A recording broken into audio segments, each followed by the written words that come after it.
Show starts right now.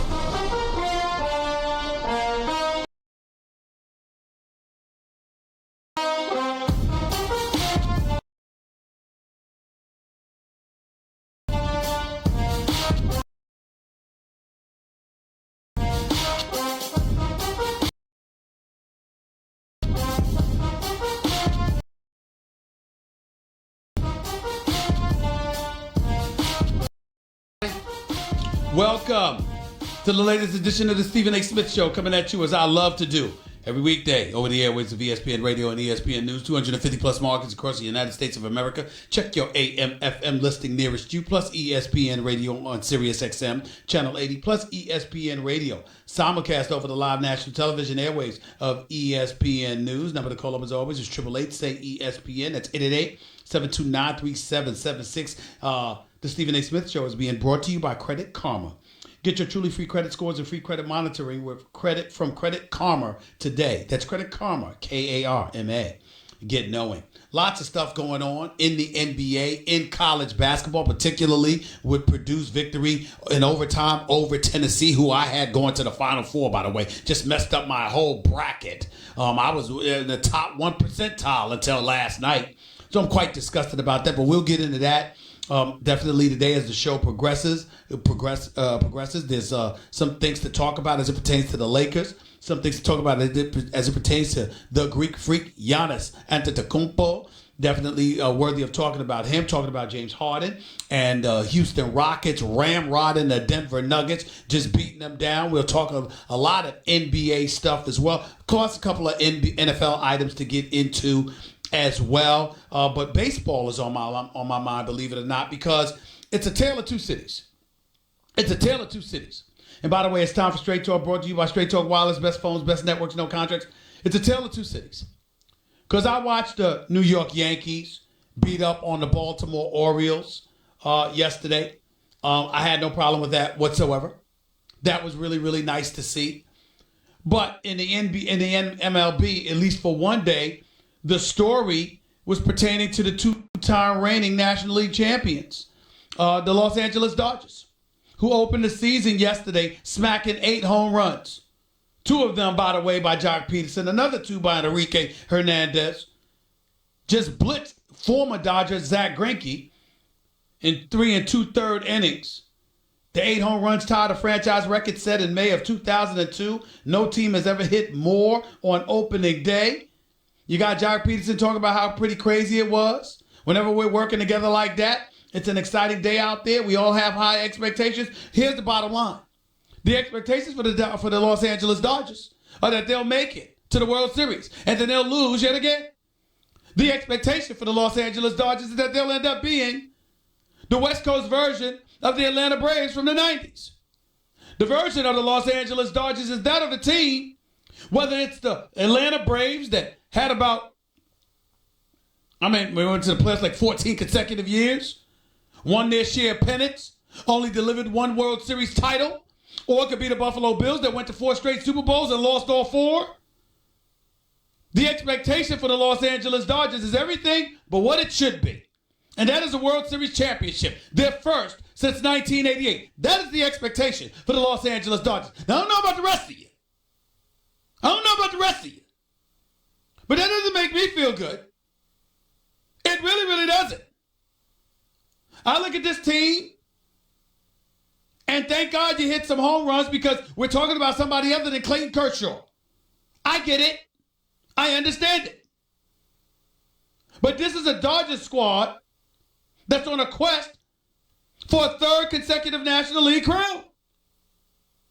And what we're talking about is that we're not talking about them winning a World Series. I wonder why that is.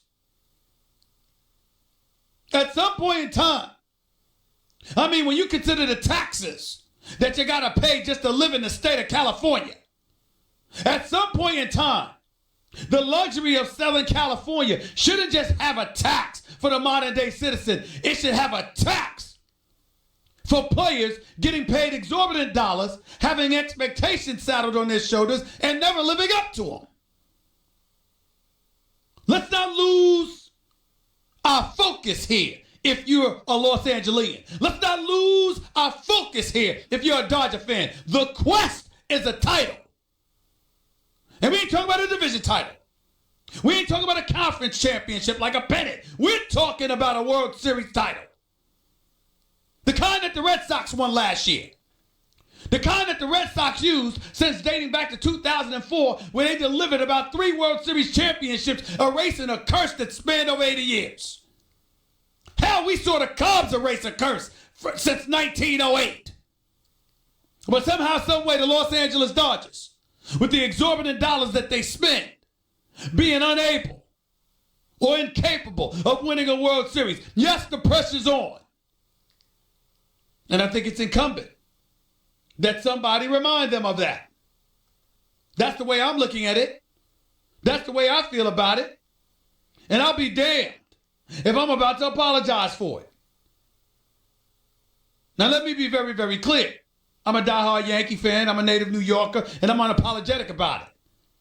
So I'll never root for the Dodgers more than the Yankees, but I root for them over anybody else. At some point in time, you got to show up. We got some cat for the New York Yankees, Luke Voigt, smacks a 3-run homer over the center field wall, but it was against the Baltimore Orioles. I'm not getting excited about that.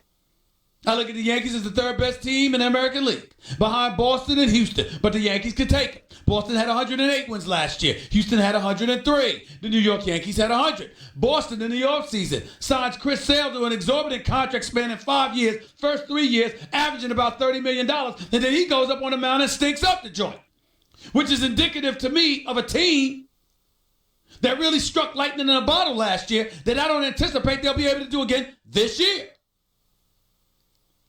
And so I'm of that mindset. Then when I look at these teams, it's a tale of 2 cities. The Yankees with Luke Voigt doing his thing, with Severino out and Sabathia out, and Gregorius out and others. But you still got Stanton. You still got Judge. You still got Sanchez. You still got Hicks and others, even though Hicks was out too. I look at the New York Yankees. I have expectations. But I'm confident they'll be able to live up to it. In the case of the Dodgers, not so sure. Not so sure, not at all. I'm not sold on them. I've never been sold on them. And believe it or not, I'm watching Kershaw, who's paled in comparison, equating his regular season performances to that of the postseason. Maybe if you didn't leave him on the mound so much, haven't pitched so many damn innings, in that Southern California sunshine, that heat, which could be draining. He's going to get his vitamin D now. Being out in all of that sun, that's true. He's going to get his vitamin D. But what's that going to do for you when it's time? These are all things that we got to take into consideration as we look at this Major League Baseball season. Another item to discuss, Bryce Harper, the 13-year, $330 million man. No, he ain't Mike Trout. He ain't 12 years, $426 million. He ain't that kind of player either. But Bryce Harper can ball. This is true. But Bryce Harper batted .214 until the All-Star break last year. Batted .300 after. But his numbers clearly paled in comparison, and they've dipped off a little bit since his MVP season in 2015. Nobody's saying he can't play. Nobody's saying he can't get it done. Nobody's saying he's not exciting and he's not box office. There's no question that unlike other sports, in the sport of Major League Baseball, where individual teams, you don't just have a national television deal, you've got individual teams able to negotiate their own television deals in their local market. Take, for example, the Los Angeles Angels of Anaheim. Why do you think they didn't blink at giving Mike Trout that money? Best in the game, young, a stud, age 26, 12 years, he'll be 38, will be balling for the vast majority of his career, worth every damn penny. But it does help that he's going to be paid because they got a $3 billion local television contract. So you're looking at the Philadelphia Phillies with their local television deal. I don't know how much it's for. Who knows? They could be saying the same thing. But here's the reality. Philadelphia ain't Anaheim. And I know that you've got people in Anaheim that like their baseball. And I know you got people in Anaheim that know their baseball. And I know you got people in Anaheim that love their stars. They were out there in unison celebrating right outside the ballpark when Albert Pujols was brought on. I remember that. And you remember Hamilton when he came over from the Texas Rangers. I remember that. Neither of them lived up to what the dollars they were getting paid, at least according to some aficionados. And Mike Trout, nobody's expecting that. We know what a stud he is. And we know that he pays for himself. Question is, what are the Angels going to do about it? They going to get him to the postseason? Because as great as Mike Trout is, he's only been in the postseason one time in his career. Once. And he got swept by the Royals. So he doesn't even have a postseason victory on his resume. One player can't win baseball games for you. You got a better chance of winning with one player than you do with others, which is why Mike Trout is considered so great. But the bottom line is, you're limited in terms of what you can do as an individual when you're playing the sport of baseball. It's just simple. And don't get me started with how, for some reason, when you're charging that paying customer, and that paying customer braves traffic and spends dollars parking, and then gets to the ballpark to buy pop and popcorn and hot dogs and all of this other stuff for 3 times the price it would normally cost anywhere else. That baseball, unlike other sports, literally had the license to walk you. So Mike Trout could come to the stadium nearest you, like Barry Bonds did when I went to go see him play against the New York Yankees in June of one year. I forgot which year it was. And they walked him 3 of the 4 times he came up to the plate. Ticked me the hell off. Boy, was I hot. Because I wanted to see him swing that bat. And baseball, you can intentionally walk somebody. And then they wonder why the game is suffering with the younger audience. It ain't just pace of play. It's stupid traditions that they hold on to like that. To be the man, you got to beat the man. I'm sorry. There should be no intentional walks. I know you old traditionalists will hold on to the strategies of a game, but damn it, everybody's getting paid. You professionals. It's me against you. Let's go. I didn't see Randy Johnson intentionally walking anybody. I didn't see Roger Clemens intentionally walking anybody. I didn't see Nolan Ryan intentionally walking anybody. I didn't see that. If I'm a stud and you're a stud, let's get it on. That's what we see in the world of sports. It's what the younger generation expects. And when you cut them short, they're going to let you hear about it. It's just that simple. But I digress. I was talking about Bryce Harper. And I brought him up for a reason. Because yesterday in 3 at-bats, he struck out twice. Went 0 for 3, struck out twice. And the fans in Philadelphia let him hear it. Ladies and gentlemen, they didn't throw any bottles at him. They didn't physically harm him. They wasn't like some punk in Europe that snuck up behind a soccer player and tried to headline him. Or clothesline him, rather. They didn't do that. They just booed. That's perfectly their right. Philadelphia is no joke. Understand that Philadelphia does not play. 0 for 3, a walk, 2 strikeouts. Philadelphia does not play. You got a 13-year, $330 million deal. What you going to do with it? Got them loud sneakers on. They ain't going to cut it. I like Bryce Harper. Bryce Harper can ball. I've got faith in Bryce Harper, but make no mistake about it.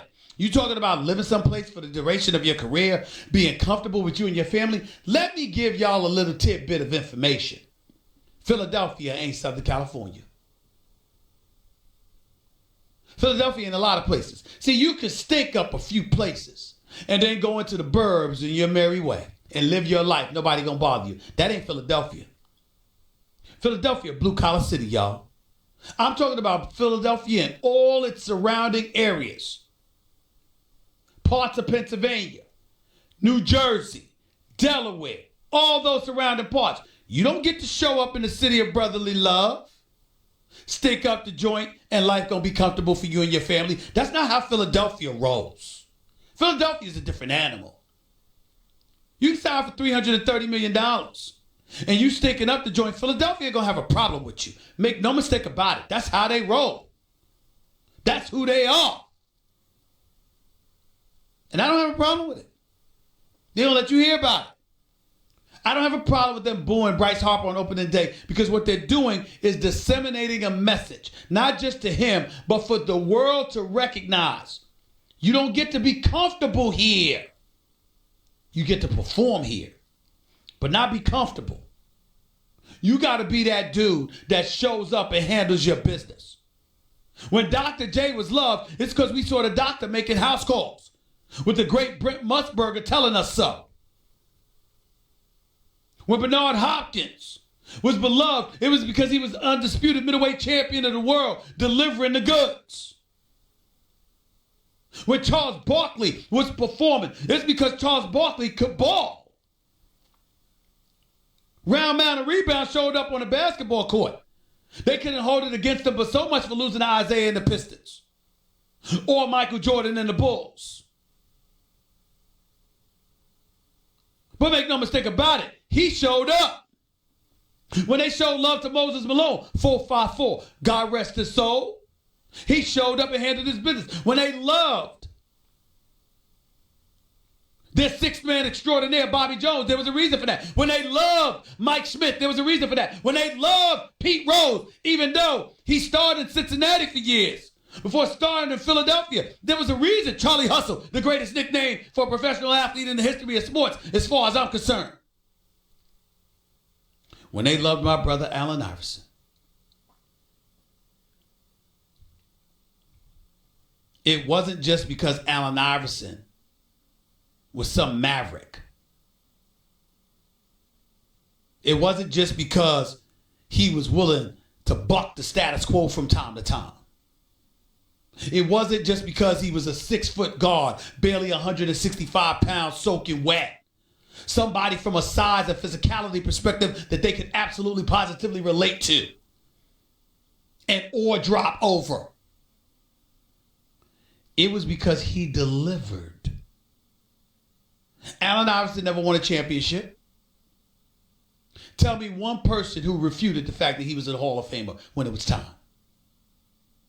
When at 6 feet, 165 pounds, this man had no problem carrying the Philadelphia 76ers on his back for a decade. That was who he was. They remembered him and Vince Carter going back and forth with 50-point games in the Eastern Conference semifinals in 2001, the year they went to the NBA Finals. They remember Game 7 against Milwaukee for the Eastern Conference Finals against the Milwaukee Bucks. Glenn Big Dog Robinson, Ray Allen, Sam Cassell and the boys. That Allen Iverson dropped 44 in a Game 7. They remember him dropping 48 in Game 1 when he drilled that game-winning jump shot and stepped over Tyronn Lue in Game 1 against Kobe and Shaq. It was the moments that he provided where he delivered. This is what Philadelphia requires. Other cities prefer it. Other cities ask for it. Some cities plead for it. But very, very few cities demand it to such a degree that they are unapologetic about the fact that they will make your life uncomfortable if you don't grasp that reality. So if that's the case, why wait with Bryce Harper? Why delay it? Why not let him know from day one, as a Philadelphia Philly, these are the standards upon which we hold you accountable for. Yes, it would be nice if you could recruit, and we know you didn't get Mike Trout. It'd be nice if you could recruit better players to come there with us. We appreciate that. But ultimately, when you go up to the plate, that ain't about who you brought to the dugout. That's about you. And you got to deliver. Plain and simple. Even though Philly ain't won a damn thing in years. That ain't the point. The point is, you collected $330 million over the next 13 years. We pay those amount of dollars, those exorbitant amount of dollars for a star. That's what we want. And we ain't apologizing for it. 888 say ESPN. That's 888-729-3776. You're listening live to Stephen A. ESPN Radio and ESPN News. We got a lot of stuff to get into because I didn't think that was a call. That foul should have been called against the kid for Tennessee on Purdue last night when he launched that three-pointer. I thought he kicked his foot out. You got to give him a space to land, and I know that there's an argument that can be made, but the bottom line is the kid shot the ball and kicked his feet out. And because of that, I don't think it should have been called as a foul, particularly with 1.7 seconds left. Tennessee up 2. You essentially gave Purdue an opportunity to win the damn game. If he hadn't missed the front end of those 3 free throw shots, he made the last 2. But if he had not missed the first, and he had made all 3, Purdue would have won on that call. I don't think that's right. I don't think a referee in that particular situation should make that call. But that's just me. The other thing I'm going to get into are the Los Angeles Lakers as their season comes to an end. ESPN's very own Dave McMenamin wrote a very, very compelling argument about the Los Angeles Lakers and some of the things that have transpired to ruin LeBron James' first year in a Laker uniform. We'll discuss whether or not LeBron is accountable or Irvin Magic Johnson. All that and more coming up right here with Stephen A. ESPN Radio, ESPN News. That was Straight Talk Wireless, nationwide coverage on America's largest and most dependable 4G LTE networks. By the way, if you haven't tried the delicious high-quality meat from Butcher Box, you're going to be blown away. From grass-fed beef to free-range organic chicken to wild-caught sockeye salmon from Bristol Bay, Alaska, Butcher Box has over 20 different cuts of meat to choose from, all raised humanely with no antibiotics or hormones ever.